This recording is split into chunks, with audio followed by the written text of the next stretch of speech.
다시 살리니 내 살은 참된 양식이요 내 피는 참된 음료로다.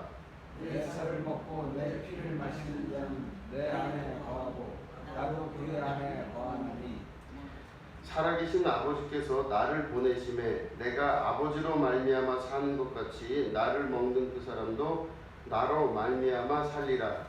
이것은 하늘에서 되어올 것이니 조상들이 먹고 죽은 그것과 같지 아니하여 이 떡을 먹는 자는 영원히 살리라.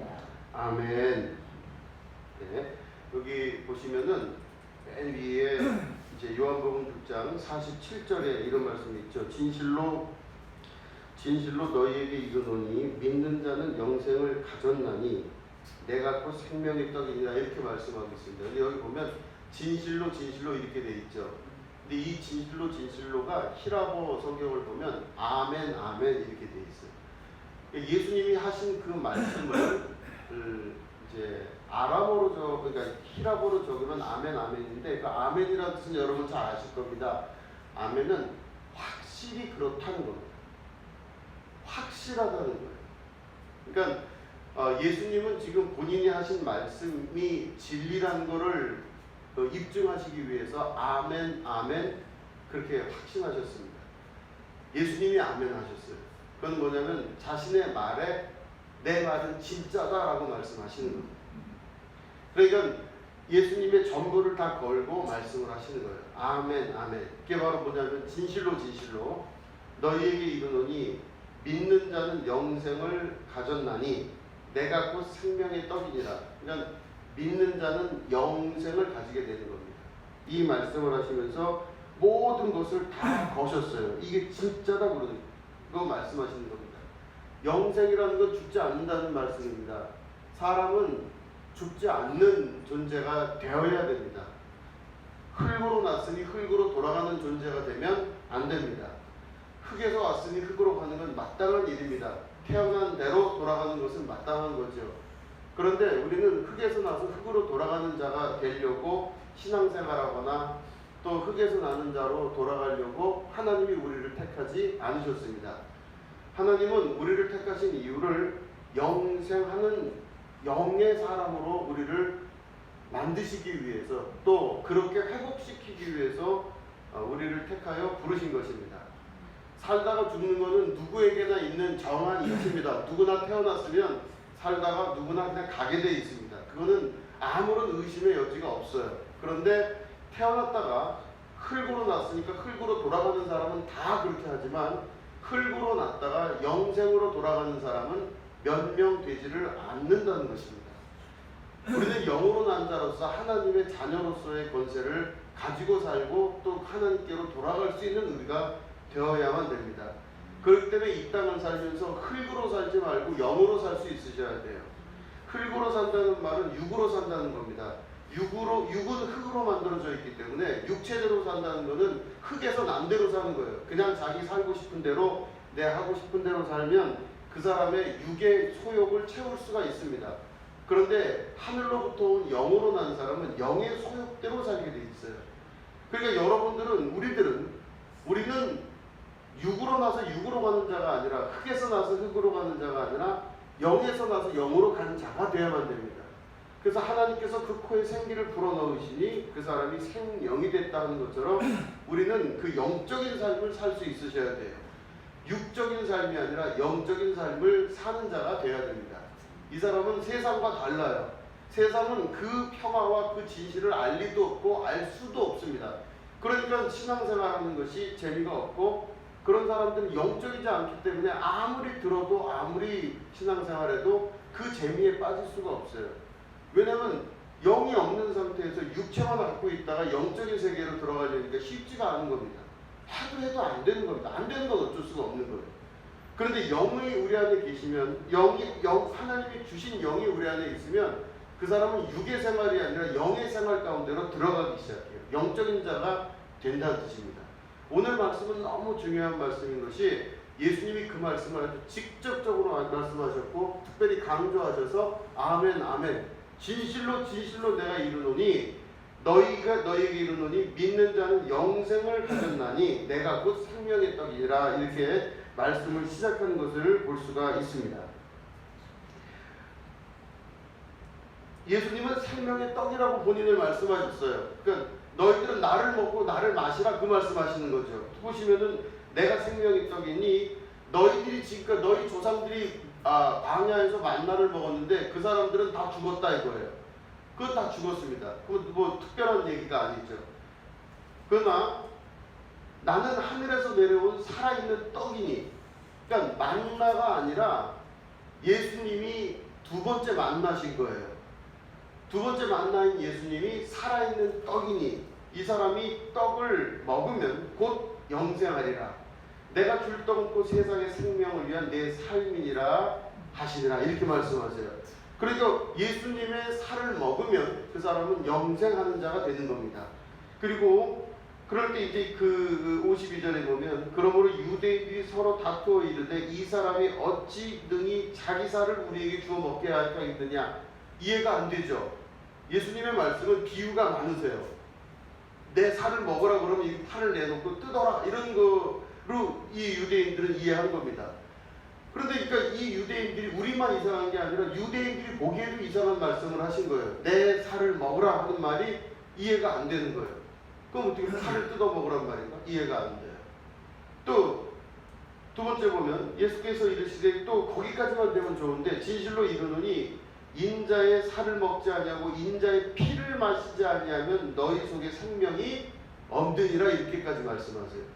그리고 가뜩이나 살을 먹으라 할 때도 이해가 안 됐는데 살을 먹고 피를 먹지 아니하면 뭐라고 돼 있죠?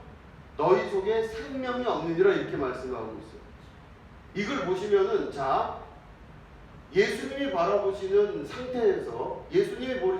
상태에서 저 사람이 죽었나 살았나를 볼 때 만약에 인자의 살을 먹고 인자의 피를 마시지 않는 사람은 살았을까요? 죽었을까요?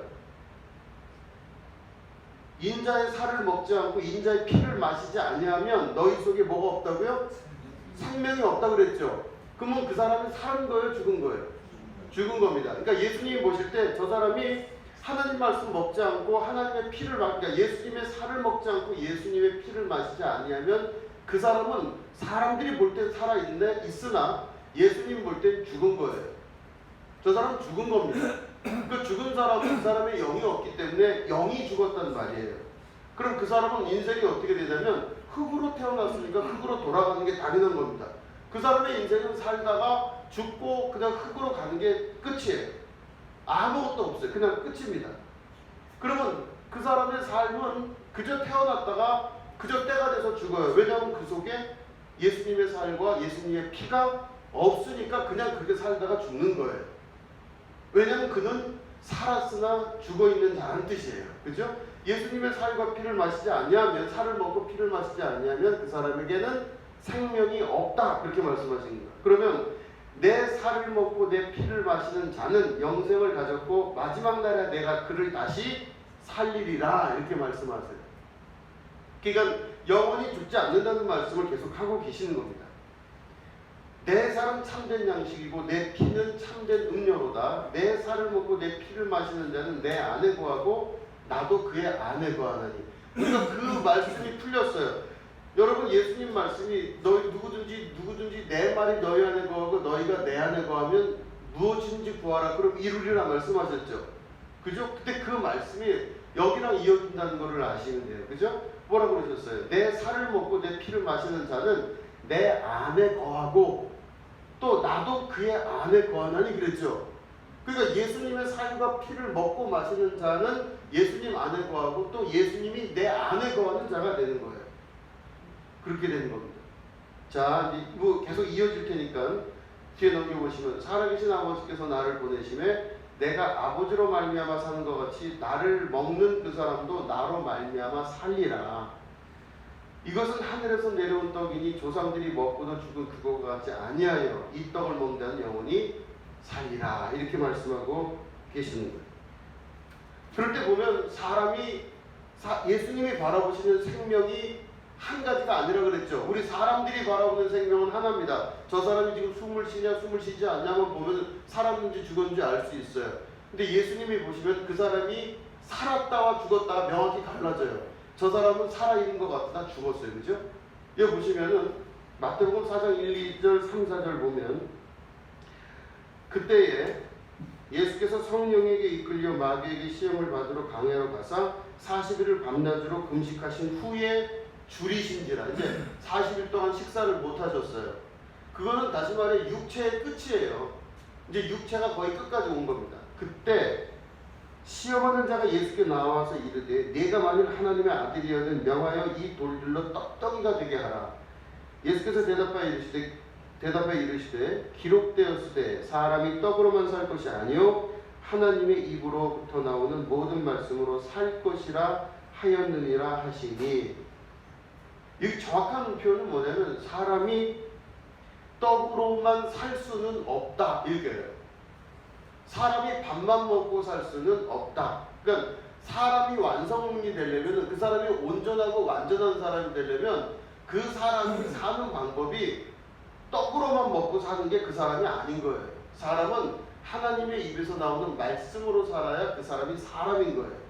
그러니까 하나님의 눈으로, 예수님의 눈으로 볼 때 저 사람이 사람이다 혹은 죽었다 살았다라는 기준 자체가 우리가 보는 것과 너무 달라요. 우리가 보는 것은 저 사람이 겉으로 볼 때 사람이면 사람이에요. 또 그 사람이 겉에 숨을 쉬면 그 사람은 살았어요. 우리는 그렇게 단면적을 보지만 예수님이 보실 때는 저 사람은 숨 쉬고 있는데 죽은 사람이에요. 또 예수님이 저 사람을 볼 때 사람의 모습을 갖고 있지만 실제로는 사람이 아니에요. 완성된 자가 아니란 뜻입니다. 온전한 자가 아니에요. 사람이, 여러분 그 보시면은 사람이 온전한 사람이 된다는 게 뭔지 이해하시죠, 여러분? 이게 쭉 보면은 한 아이가 자라나면서 그 아이가 말을 하는 걸 배우고 사회적인 삶을 배우고 부모를 볼 줄 알고 형제를 볼 줄 알고 주변 이웃을 볼 줄 알고 세상을 알아가기 시작하면서 자기만 생각하는 게 아니라 옆에 사람을 보고 배려하고 아는 사람이 될 때 그 사람이 사람이 되는 거예요. 근데 저 사람 덜 됐다 그럴 때 뭐라고 그러죠? 저 사람이 주변도 보지 못하고 자기만 생각해요. 앞뒤 하나도 없이 자기 중심으로만 살아요. 그죠? 부모도 몰라보고 자식도 몰라보고 옆에 형제도 몰라보고 이웃도 몰라봐요. 그럼 그 사람은 사람이 온전한 사람이 아니죠. 이 사람은 온전한 사람이 아니에요. 그 사람은 사람이 되려면은 시간이 필요한 거예요. 그러니까 사람이 보는 눈에도 그 사람의 사람됨이 달라지는 것처럼 하나님의 눈으로 볼 때, 예수님의 눈으로 볼 때 저 사람이 사람이냐 혹은 저 사람이 생명이냐 할 때는 차이가 분명히 있다라고 하는 겁니다. 우리가 보는 사람과 우리가 보는 저 사람의 생명하고는 달라요. 그러니까 성경을 자꾸 읽고 하나님 말씀 안으로 들어가면 들어갈수록 그 사람의 완성된 모습이 만들어지게 되고 그 사람의 생명이 더욱더 그 안에서 생명의 기운이 역사하는 것을 느끼게 됩니다. 그러니까 신앙생활 잘하는 사람은 어떤 사람이냐? 점점점 사람이 돼가요. 그러죠? 말씀 안에서 사람이 되어가기 시작하고 말씀 안에서 점점점 생명이 강력해지기 시작해요. 그 몸은 후패한 것 같으나 그 사람의 속사람은 날로 창궐하게 됩니다. 근데 그 사람의 겉사람은 날로 창궐해서 대단해 보이는 것 같으나 예수님 볼 때 그 사람은 죽은 거예요. 이렇게 명확하게 갈라지게 됩니다. 그러니까 우리의 겉사람은 자꾸 후패해지고 낡아지고 무엇인가 달라진 것 같지만 속사람의 생명의 영이 자꾸 자라나게 될 때 저 사람은 살아있다 이렇게 이야기합니다. 눈빛을 보라 살아있다. 그래서 보면 이 TV 같은 데 이렇게 보면요 어떤 할아버지의 눈빛이 있어요. 이제 인간극장 같은 데 보면요 할아버지 눈빛이 있는데 아주 그냥 또렷한 눈빛이 있어요. 근데 그분은 인생을 살 때 아주 지혜롭게 힘든 일 다 겪어가면서 살아있는 생명과 같은 게 그 속에 있는 거예요. 그런 분들 보신 적 있죠? 그죠? 살아있는 사람. 그게 참 희한해요. 근데 그분은 연세가 많고 참 그러신 분인데 세상의 속에서 그렇게 살아있는 생명이 그 속에 있는 것을 보게 됩니다. 얼마나 멋있는지 몰라요. 그런 사람들. 딱 보면은 그분들은 눈이 살아있는 분들이 있어요. 그래요. 저는 눈이 작아서 여러 가지 콤플렉스가 많아요. 아무리 살아있는 것처럼 보이려고 해도 눈이 작으니까 잘 안 돼요. 자, 그래서 어쨌든지 간에 예수님께서 주시는 그 자신의 살과 자신의 피를 우리가 먹고 마심으로 말미암아 그 사람이 생명이 되는 겁니다. 이렇게 보시면은 이렇게 보세요. 예수님이 말씀 또 하실 때 마태복음 8장 21, 22절 우리 같이 읽겠습니다. 시작. 제자 중에 또 한 사람이 이르되 주여 내가 먼저 가서 내 아버지를 장사하게 허락하옵소서. 예수께서 이르시되 죽은 자들이 그들의 죽은 자들을 장사하게 하고 너는 나를 따르라 하시니라. 아멘. 여기 보니까 제자 중에 한 사람이 아버지가 돌아가셨어요. 그러니까 아버지를 장사 지내고 내가 오겠습니다 그랬더니 예수님이 말씀하시기를 죽은 자들이 그들의 죽은 자들을 장사하게 하고 그랬습니다. 그러니까 우리가 세상의 눈으로 볼 때 이해가 안 돼요. 어떻게 죽은 사람이 죽은 사람을 장사를 못하죠. 근데 예수님이 볼 때는 이렇게 해서 죽은 사람이나 저렇게 해서 죽은 사람이나 똑같이 죽은 사람이에요. 그러니까 저 사람은 겉으로 볼 때 살아있으나 완전히 죽은 사람입니다. 그러니까 그 죽은 사람이 죽은 사람을 장사하게 해서 알아서 자기들끼리 하라 이 말씀이신 거죠. 그죠? 그리고 너는 나를 따라라. 살아있는 너는 나를 따를지니라 그런 말씀이잖아요. 살아있는 너는 나를 따를지니라. 죽은 자들은 죽은 자들로 장사하게 하고 산자인 너는 나를 따를지니라 말씀하십니다. 살아있다는 게 뭔지를 이해하시겠죠. 살아있다는 거. 자, 그럴 때 우리 아까 읽은 말씀이지만 다시 읽어보시면 예수께서 이르시되 내가 진실로 진실로 너희에게 이르노니 인자의 살을 먹지 아니하고 인자의 피를 마시지 아니하면 너희 속에 생명이 없느니라. 예수님의 살과 피를 먹고 마시지 않는 사람은 그 속에 생명이 없다 그랬어요. 그리고 뭐라고 하시냐면 내 살을 먹고 내 피를 마시는 자는 영생을 가졌고 마지막 내가 그를 다시 살리리니 내 살은 참된 양식이요 내 피는 참된 음료로다. 내 살을 먹고 내 피를 마시는 자는 내 안에 거하고 나도 그의 안에 거하느니. 이 말씀이 중요합니다. 내 살을 먹고 내 피를 마시는 자는 내가 그 안에 거하고 또한 그가 내 안에 거한다 그랬어요. 그럼 예수님의 살을 먹고 예수님의 피를 마시는 것이 내가 예수님 안에, 예수님이 내 안에 있는 거죠. 그렇죠? 그럼 예수님의 살과 피를 마시는 행위가 결국에는 예수님 안에 또 예수님이 내 안에 있게 되는 겁니다. 이게 요한복음 15장 4절에 이런 말씀이 있었죠. 내 안에 거하라 나도 너희 안에 거하리라 그랬죠. 너희가 내 안에 거하라 나도 너희 안에 거하리라 그러셨어요. 그런데 그 다음 뭐라고 말씀하시냐면 가지가 포도나무에 붙어있지 아니하면 스스로 열매를 맺을 수 없음같이 너희도 내 안에 있지 아니하면 그러하리라. 이거는 내가 너희 안에 너희가 내 안에라는 말씀을 또 다른 방면으로 풀으신 거예요. 포도나무에 그 가지가 포도나무에 붙어있지 아니하면 열매를 맺을 수가 없다 그러셨어요. 그러니까 예수님 안에 있는 것과 예수님의 나무 포도나무에 내가 가지로서 붙어있는 것과 같은 얘기를 말씀하시는 거예요. 내가 예수님의 포도나무에 내가 가지인 내가 딱 붙어있으면 어떻게 된다고요? 열매를 맺게 된다 그 말씀하시는 거예요. 근데 열매를 맺게 되는데 그 열매를 맺는 방법은 가지인 내가 포도나무에 딱 붙어있어요. 그런데 그게 어떻게 되어 있죠? 위에 바로 있는 말씀하고 연결되죠. 내 안에 거하라 나도 너희 안에 거하리라. 이 말씀하고 연결되어 있죠 지금. 그러니까 다시 말해 예수님 안에 거하고 예수님이 내 안에 거하는 것이 가지가 포도나무에 붙어있는 것과 똑같은 거예요. 그러면 아까 뭐라고 말씀하셨죠? 내 안에 거하고 너희가 내 안에 거하고 내가 너희 안에 거한다는 걸 뭐라고 말씀하셨죠? 내 살을 먹고 내 피를 마시는 자는 내 안에 거하고 나도 그의 안에 거한다 그랬죠. 그러니까 세 개가 이어져요 지금. 요 말씀하고 요 밑에 있는 15장 요한복음 15장 4절하고 이어집니다. 예수님의 살과 피를 먹는 자, 예수님 안에 거하고 예수님이 내 안에 거하는 자, 예수님의 포도나무에 내가 가지인 내가 붙어있는 자가 같은 거예요. 그죠? 같은 겁니다. 자, 그러면은 요한복음 15장 6절 7절 말씀에 이렇게 되어 있죠. 사람이 내 안에 거하지 않냐면 가지처럼 밖에 벌어져 마느나니 사람들이 그것을 모아다가 불에 던져 사르느니라. 자, 예수님으로부터 내가 떨어져 있어요. 그러면 그 말은 다른 말로 하면 내가 예수님 안에 있지 않아요. 또 예수님이 내 안에 계시지 않아요. 그럼 그 사람이 어떻게 된다고요? 밖에 버리고 가지처럼 말라서 버림을 당하는 겁니다. 그러니까 아무 쓸모가 없는 사람인 거예요. 그냥 살다가 죽는 거예요. 인류에 살다 보면 수많은 사람들이 살다 죽고 살다 그래서 죽었어요. 그럼 그 사람의 인생 자체가 뭐 대단한 것 같은데 부귀 영화 대단한 거 있다 할지라도 그렇게 큰 그게 없어요. 그냥 한 풀처럼 났다가 한 풀처럼 죽어버려요. 아무 의미 없어요. 오늘 장로님 기도할 때 그 말씀하셨죠. 그냥 태어났다가 그냥 죽는 거예요. 아무리 대단한 능력과 권력을 갖고 있는 사람도 한갓 풀이 폈다가 그냥 짓는 것과 똑같아요. 아무 의미 없어요, 여러분. 그저 나라는 사람의 인생이요. 뭐 인생의 의미가 있냐, 뭐 묻고 그럴 때가 있습니다. 그런데 의미가 별로 없어요, 인생이.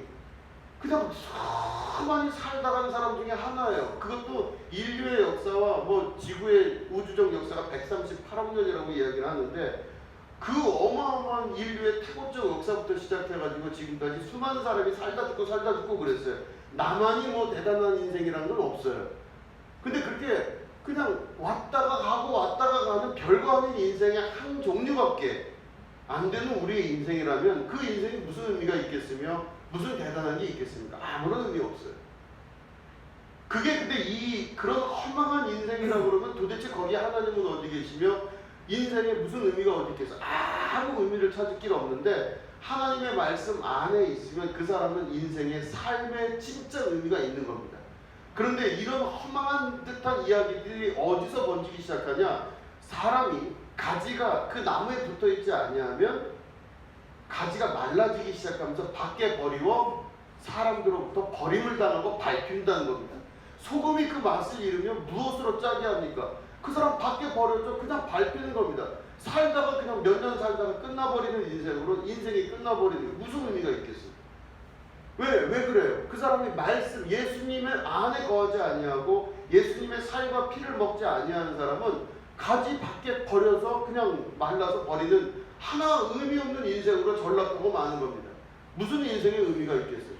그래서 제가 주변의 사람들을 몇 명을 이렇게 만나봐서 대화를 해볼 때가 있었어요. 한번 보면 의미를 못 찾겠대. 의미를. 그렇죠. 의미를 못 찾죠. 도무지 뭐 어딜 가도 뭐 의미를 못 찾고 뭐 이런 경우를 들었었어요. 제 주변에 어떤 사람한테 들었어요. 근데 그 사람이 왜 그러냐면요. 의미를 찾을 수가 없죠. 그 사람은. 왜냐하면 말씀 그대로입니다. 가지가 포도나무에 붙어있지 않으니까 말라짐으로 말미암아 그게 마르니까 떨어져 나가서 밖에 버려서 사람들한테 밟히게 되고 소금인데 원래 이 사람이 소금이에요. 하나님은 그를 소금으로 지었는데 소금이 그 맛을 잃었어요. 그럼 어떻게 돼요? 밖에 버리고 밟혀지는 게 당연한 거겠죠. 무슨 의미가 없어요. 인생이. 대단한 의미가 없는 존재가 되고 마는 거예요. 그러니까 포도나무에 가지가 붙어있다는 게 무슨 의미인지 아시겠죠? 오늘 그 말씀이 너무너무 중요한 말씀을 예수님께서 하시는 겁니다. 내 살을 먹고 내 피를 마시라고 하는 의미에서부터 출발한 붙어있다는 의미가 뭔지를 깨달아 알 수 있으셔야 돼요. 그죠? 자, 그 보시면은 그런데 15장 6절 7절 말씀에 너희가 내 안에 거하고 내 말이 너희 안에 거하면 무엇이든지 원하는 대로 구하라 그리하면 이루리라 이렇게 말씀하세요. 내가 너희 안에 거하고 너희가 내 안에 거한다면 자 다시 말해 우리가 역으로 돌아가면 이 말씀을 다르게 바꿔보면 뭐죠? 너희가 내 살을 먹고 너희가 내 피를 마신다면 그러면 너 안에 내가 있고 내 안에 너가 있게 되는데 그러면 무엇인지 구해봐라. 그럼 그대로 이루리라. 다시 말해 온 세상 천지를 창조하신 I am this. 나는 곧 나다. 누구십니까? 나는 천지를 창조하며 처음이요 마지막이요 나는 스스로 존재하는 자이니라 할 때 나는 곧 나다. I am who I am. 이거를 영어로 뭐라 하면 I am this라고 합니다. 나는 나다. 그러니까 나라는 존재로부터 시작해서 세상의 모든 것들을 창조하여 만드시고 이루신 하나님의 역사, 그 역사인 I am this가 내 안에서 역사하기 시작하는 겁니다. 자, 여기서부터 설명이 조금 복잡해지기 시작할 겁니다. 그러나 더 깊이는 안 들어가고 그 말씀을 이해하실 줄로 믿습니다. I am this. 내 안에 계신 그리스도의 역사가 하나님의 전지전능하신 영적인 모습 그대로 나를 중심으로 세상을 바라보게 되는, 다시 말해 내 속에서 내 눈을 통하여 내 귀를 통하여 세상을 보고 알고 계시는 하나님, 그 하나님이 지금 어디 계시냐면 내 안에 계신 거예요. 그죠? 내 안에 계십니다. 그렇기 때문에 그 말이 너희가 내 안에 거하고 내 말이 너희 안에 거하면 무엇이든지 구하라. 그러면 그대로 되리라, 이루리라 말씀하시는 천지를 창조하신 하나님의 역사가 내 속에서부터 나타나는 창조의 능력으로 나타난다는 말씀이에요. 자, 그런데 보시면 사람이 흙으로 났으니까 흙으로 돌아가야 되는 게 당연한 이치겠죠. 하나님이 사람을 만들었을 때 흙으로 만들었다고 말씀하셨습니다. 흙으로 사람을 만드셨는데 그 흙으로 난 자는 흙으로 돌아가는 게 당연하고, 흙에서, 이 육체가 흙에서 나왔기 때문에 육체를 지탱하기 위해서는 흙에서 난 걸 먹고 살아야 돼요. 우리는 땅으로부터 났기 때문에 땅에서부터 나온 걸로 먹고 사는 게 정상입니다. 땅에서부터 시작된 건 땅으로 돌아가는 게 정상이에요. 그러나 우리는 실제로 누구예요? 땅에서 난 자가 아니라 하늘로부터 난 자들입니다. 왜냐하면 하나님의 입에서 나오는 생기를 통하여 생명이 되었기 때문에 우리는 영적 존재들이에요. 그 영적 존재들이 사는 방법은 예수님의 살과 예수님의 피를 먹고 마셔야만 됩니다. 자, 이 창세기를 보시면 여기서 벌받는 자들의 모습이 그대로 나와요. 자, 이 보시면은 뭐라고 나오냐면, 여호와 하나님이 뱀에게 이르시되 네가 이렇게 하였으니 네가 모든 가축과 들의 모든 짐승보다 더욱 저주를 받아 배로 다니고 살아있는 동안 흙을 먹을지니라, 이렇게 돼 있죠. 자, 살아있는 동안 뭘 먹으라고 돼 있죠? 흙을 먹으라고 돼 있습니다. 자, 흙은, 사람은 뭘로 만들었다고 그랬죠? 흙으로 만들어졌다고 돼 있죠. 그러면 사람이 흙으로 만들어졌다고 하는 의미와 뱀이 살아있는 동안 너는 누구를 먹으라고요? 흙을 먹으라고 그랬어요. 그건 다시 말해 뱀의 주된 먹잇감은 누굽니까? 흙이에요. 흙은 곧 만들어진 사람입니다. 그 흙 안에 생기를 불어넣어서 생명이 된 영적인 존재는 그가 흙이 아니에요. 그는 하나님의 생명입니다. 그는 먹을 수 없어요. 마귀가. 그는 마귀가 건질 수가 없는데 누구를 먹을 수 있냐? 흙은 먹을 수 있어요. 그러니까 뱀에게 하나님께서 부여하신 생명, 네가 살아있는 동안은 뭘로 먹고 살아라 그랬어요? 흙을 먹고 살아라. 다시 말해 너는 영이 없는 사람들을 먹고 살으라는 겁니다. 그래서 우리가 보면은 에베소서에서도 그 말씀이 있죠. 사탄이, 그죠? 사방구대 삼킬자를 찾아 돌아다닌다고 돼 있지 않습니까? 삼킬자를 찾아 돌아다닌다고 돼 있어요. 왜냐면 자기가 살기 위해서 그걸 먹어야 자기가 사니까 흙을 먹을지라. 여러분 뱀이 흙 먹어요? 안 먹어요? 전 잘 모르겠는데 흙을 먹습니까? 안 먹어요. 왜 성경에서 흙을 먹으라고 돼 있는지 이상하죠? 여기서 말하는 흙은 그 메타포가 있죠? 바로 사람입니다. 뱀은 사람을 먹어야 돼요. 그 뱀에게는 하나님의 영적 권능과 권세가 없는 예수 그리스도의 살과 피가 없는 자들을 먹어야 뱀이 살아요. 그러니까 마귀는 오늘도 부지런히 다니면서 흙을 먹기 위하여, 자기 생명을 유지하기 위하여 흙을 먹기 위하여 최선을 다하는 존재가 되는 겁니다. 이게 바로 창세기에 나와 있는 마귀에게 주어준 생명 연장의 방법이에요. 하나님께서 이 땅에 심판이 있기 전까지 생명 연장의 방법, 마귀가 살아있을 수 있는 유일한 방법은 흙을 먹어야 돼요. 사람이 곧 흙으로 만들어졌기 때문에 사람을 먹어야 돼요. 자, 보시면 창세기 3장 15절을 보면 내가 너로 여자와 원수가 되게 하고 네 후손도 여자의 후손과 원수가 되게 하리니 여자의 후손은 네 머리를 상하게 할 것이고 너는 그의 발꿈치를 상하게 할 것이니라 하시고, 이렇게 되어 있죠. 여기서 말하는 것도 여자의 후손. 여러분 보시면은 그 당시에 이제 이 기록되는 시기나 창세기 기록된 시기나 그 이후에 보더라도 남성 중심 사회이기 때문에 아버지의 이름을 대부분 자녀들이 땄겠죠. 그죠? 아버지가 정씨면 자녀들도 정씨예요. 그러니까 아버지 두 개의 직계를 따르는 것이 거의 일반적인 모습입니다. 근데 여기 보니까 누구의 후손이라고 되어 있죠? 여자의 후손이라고 되어 있죠. 여자의 후손이라는 것은 뭘 말하냐면 예수님이 동정녀에게서 탄생하셨어요. 그럼 예수님은 두 개가 아닌 5개를 따랐다고 볼 수 있어요. 그러니까 창세기에 나와 있는 이 말씀 자체가 바로 예수 그리스도의 탄생에 대한 예언적 말씀이죠. 동정녀 탄생에 대한 예언적 말씀. 여자의 후손을, 그죠? 여자의 후손과 원수가 되게 하나니 여자의 후손은 네 머리를 상하게 할 것이요. 이렇게 말씀하고 있습니다. 자, 여자의 후손은 네 머리를 상하게 한다 할 때는 여자의 후손이 머리, 이건 뱀의 머리죠. 뱀은 꼬리를 자르면 살까요, 죽을까요? 제가 뭐 다 아는 것 같이 말씀드리지만 여러분들이 훨씬 경험이 많고 더 잘하십니다. 저는 잘 몰라요. 근데 제가 알기로는 뱀은 꼬리를 자른다고 해서 죽지는 않더라고요. 근데 뱀은 머리를 쳐야 죽습니다. 그러니까 꼬리를 아무리 잡아도 뱀은 죽지 않지만 뱀은 머리를 쳐야 죽습니다. 근데 결국 뱀의 머리를 칠 자, 그 최후의 멸망을 이끌 자가 누구냐? 여자의 후손인 그리스도 예수님을 말씀하는 거예요. 그러니까 여자의 후손인 그리스도이신 예수님께서 그 뱀의 머리를 치시고 밟아서 그의 마지막 최후의 멸망을 그에게 주게 될 텐데, 그 그리스도 예수님이 우리에게 하신 말씀이 뭐냐? 내 살을 먹고 내 피를 마시지 않냐면 너희 속에 생명이 없다고 그러셨어요. 예수님의 살과 피를 먹고 마시고 그 예수님과 함께, 그럼 내가 너희 안에, 너희가 내 안에 있게 된다. 그럼 우리가 하는 일이 바로 어떻게 되는 것이냐? 우리가 예수님이 내 안에 계심으로 말미암아 내가 뱀의 머리를 밟는 자의 권세와 능력이 우리 가운데도 있게 되는 것입니다.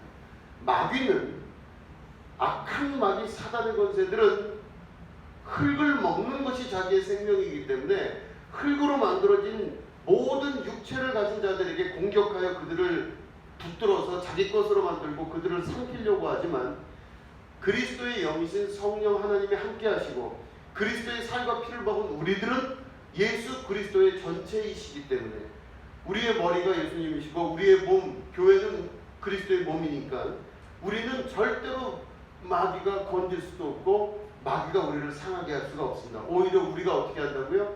마귀의 머리를 짓밟는 존재가 되게 된다라고 하는 것입니다. 자, 이게 바로 그 예언적 말씀이고, 3장 16절 말씀에 보면 또 여자에게 이르시되 내가 네게 임신한 고통을 크게 더하리니 네가 수고하고 자식을 낳을 것이며 너는 남편을 원하고 남편은 너를 다스릴 것이니라 하시고. 자, 보시면 사람이 그 심리학적으로, 현대 심리학에서 이게 다 당연하게 이제 나왔습니다. 뭐냐면은 사람이 자식을 낳고 자식을 보게 되는 모든 것들이 뭐냐면 내 죽음을 알고 있기 때문에 자식을 통하여 내가 부활한다고 생각을 한대요. 그러니까 다시 말해 자식은 내 생명이에요. 자식은 내 전부이며 내 생명이라고 볼 수 있습니다. 이게 심리적으로 그렇대요.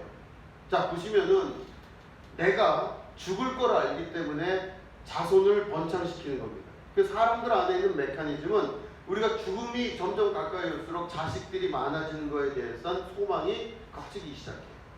자, 그럴 때 이거 보시면은 생명이 또다시 나를 통해 생명이 나타나야 돼요. 내가 죽을 걸 알기 때문에, 또 허망한 인생인 걸 알기 때문에 나를 통하여 생명이 나온다는 건 내가 살아있다는 증거가 된답니다.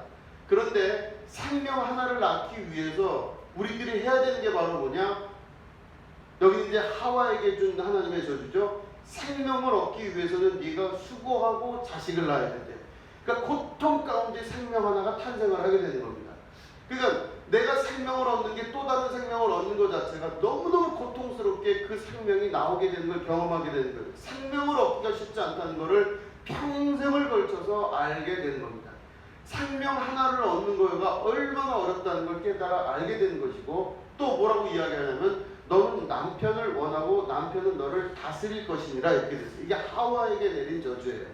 근데 교회, 우리가 만약에 하와 같은, 예를 들어서 신랑 대신 예수님과 신부된 우리가 된다 그러면 이런 모든 저주가 끊어지고 맙니다. 그런데 우리가 인간으로서 존재하면서 단순히 여자이기 때문에 그런 것이 아니라 이거는 남자에게도 포함된, 인류 전체에게 포함된 이야기예요. 생명을 얻기 위해서는 고통을 가져야 생명을 얻을 수 있고, 또 남편을 원한답니다.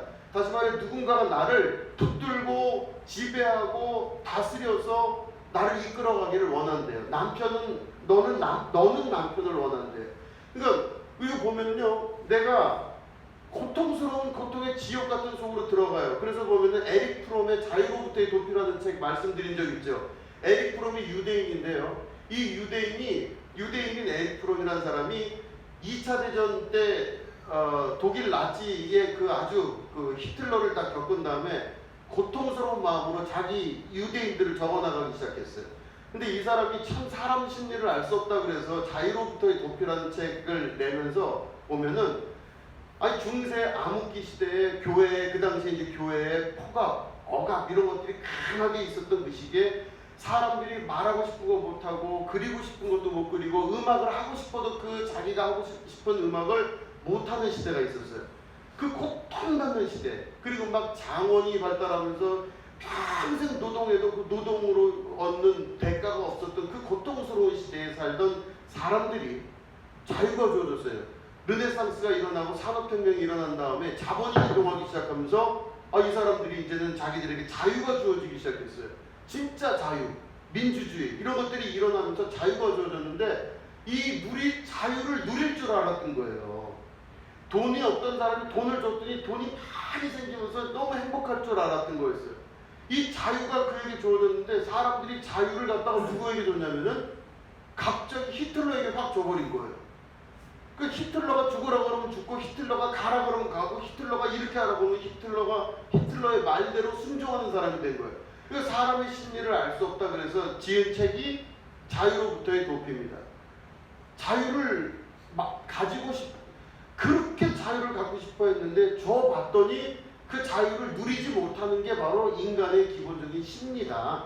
유대인들의 심리며 독일인들의 심리며 세계 사람들의 심리다. 이게 바로 자유로부터의 저거예요. 그러니까 자유를 주면 안 된다는 뜻이에요. 에릭 프롬의 전체적인 내용은 이 이상한 세계다. 자유를 그렇게 원했는데 자유를 줬더니 자유를 팽개쳐버리고 없애버리더라. 이런 내용입니다. 그러니까 여기 보면은 이거 보면 말씀 안에 그게 그대로 나와 있죠. 너는 뭐라고 돼 있죠? 남편을 원하고. 그죠? 로마서에 보면은 그 내용이 나오죠. 6장, 7장, 8장에 보면은 남편이 너를 다스리듯이. 그죠? 네가 억압당하고 고통당한다는 얘기가 나와요. 자, 남편은 너를 다스릴 것이니라. 다시 말해 고통과 억압, 여기서 말하는 남편은 좋은 남편을 말하는 것이 아니에요. 그 사람을 법적으로 사회적으로 묶고 아무것도 못하게 하고 고통스럽게 하고 들들 볶는 거예요. 근데 그 속에 들어가는 것을 우리가 원한대요. 오히려 히틀러 나치한테 들어가는 걸 원하고 독재자한테 들어가서 사는 걸 더 편하게 생각하는 그런 삶을 말하는 것입니다. 이게 되는 거예요. 자, 그리고 뭐라고 되어 있죠? 아담에게 이르시되, 다 같이 읽을까요? 다시 시작. 아담에게 이르시되 네가 내 아내의 말을 듣고 내가 네게 먹지 말라 하는 나무의 열매를 먹었은즉 땅은 너로 말미암아 저주를 받고 너는 내 평생에 수고하여야 그 소산을 먹으리라. 아멘. 자, 여기서 말하는 땅은 흙입니다. 흙이 저주를 받았어요. 땅이 저주를 받았는데 땅이 땅 때문에 저주를 받은 게 아니라 누구 때문에? 아담 때문에 저주를 받았어요. 그러니까 결국에는 아담 때문에 땅까지 저주를 받게 되는 겁니다. 흙이 저주를 받았어요. 그래서 결국에는 저주를 받았기 때문에 내 평생에 수고하여야 그 소산을 먹어요. 그러니까 당연히 고통스럽게 일을 해야 그 소산을 먹는 게 사람 몸 안에 남아있는 겁니다. 그런데 에덴 동산에서는 그렇게 안 살았죠. 에덴 동산은 주신 걸로 감사하고 살았던 것이 에덴 동산이에요. 에덴 동산에서는 항상 있었기 때문에 뭐가 구하거나 바랄 것이 없어요. 무엇을 필요합니다. 무엇을 구해야 됩니다. 무엇을 바래야 됩니다. 이게 에덴 동산에서는 없었어요. 원래 있었으니까. 그게 뭐가 지금 없어도 있어요. 그러니까 거기 에덴 동산 안에서는 무엇을 구하고 바랄 게 없어요. 무엇을 달라 할 이유가 없는 곳이 에덴 동산입니다. 그러니까 하나님 나라의 법과 질서가 통치가 안으로 들어오게 되면 거기는 바로 어떤 세계가 돌아오게 되냐면 무엇을 바라거나 구하거나 찾을 게 없는 곳이 되는 것이죠. 근데 땅이 저주를 받은 게 어떻게 돼요? 수고하여 평생에 수고하여야 그 소산을 먹어요. 일생 다 바쳐야 그 땅에서 나오는 잘 나지 않는 그걸로 간신히 먹고 산다는 뜻입니다. 자, 보니까 땅이 내게 가시덤불과 엉겅퀴를 낼 것이라. 네가 먹을 것은 밭의 채소인즉 네가 흙으로 돌아갈 때까지 얼굴에 땀을 흘려야 먹을 것을 먹으리니 네가 그것에서 취함을 입었습니다. 너는 흙이니 흙으로 돌아갈 것이니라 하시니라. 이 말씀은 저주의 말씀입니다. 너는 흙에서 왔으니 흙으로 가라. 이건 저주예요. 다시 말해 너는 영이 아니라 너는 흙이다라는 뜻입니다. 너는 사람이 아니라 흙이다. 사람의 형체를 갖고 있지만 실제로 너는 흙이다 이겁니다. 그러니까 사람이 살다가 아무 의미 없이 흙으로 돌아가는 것은 세상의 이치입니다. 그러니까 세상 사람들은 다 그래요. 무슨 인생의 의미가 있냐. 그냥 왔던 대로 가는 거고 한 인생 고생스럽게 살다가 평생 땀 흘리고 힘들고 고생스럽게 살다가 한 맺힌 삶을 놔두고 그냥 흙으로 돌아가는 게 다가 아니겠느냐. 이게 바로 뭐냐면 사람들이 일반적으로 느끼고 있는 창세기에 나와 있는 하나님의 저주로 인한 나타난 결과예요. 그죠? 그러면 내가 가지가 포도나무에 붙어있지 않으면 말라져갖고 결국엔 밖에 버리고 말라진다. 아무 의미가 없어요. 인생은. 그 인생의 의미 없는 것이 하나님의 저주와 또한 인간이 스스로 겪게 된 죄로 인한 결과지만 우리는 그리스도 안에 있는 자들입니다. 그리스도 안에 있는 자들은 예수님의 살을 먹고 예수님의 피를 마시는 자들이에요.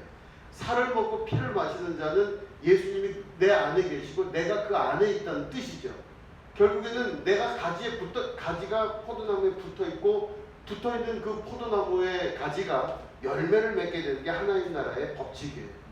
자, 예수님의 살과 피를 먹고 마실 수 있으셔야 돼요. 야, 그러면 예수님의 살과 피는 뭘까요? 말씀입니다. 그죠? 말씀입니다. 태초에 말씀이 계시느라 말씀이 하나님과 함께 계셨고 그랬어요. 말씀을 먹고 말씀을 마실 수 있으셔야 돼요. 저는 요즘 여러 가지 막 마음이 힘들 때가 있었어요. 막 여러 가지가 복잡하고 막 힘들고 이런 순간순간이 있을 때 저도 요 안에 들어가서 이제 사무실 안에서 막 생각하면 복잡해요. 막 여러 가지가 복잡할 때 있는데 막 이 책도 보고 저 책도 보고 막 하는데 예수님의 말씀을 어느 순간 딱 보는데 그 예수님 말씀이 제 안에 생명이 되더라고요. 요즘도 느끼고 있습니다. 생명이 돼요. 진짜 생명이 돼요, 여러분. 저는 예수님을 그래서 진짜로 지금도 신뢰합니다. 너무 당연한 거를 너무 대단하게 얘기하고 있죠. 예수님 말씀을 정말 신뢰해요. 그 말씀을 먹고 그 말씀을 마시려고 합니다.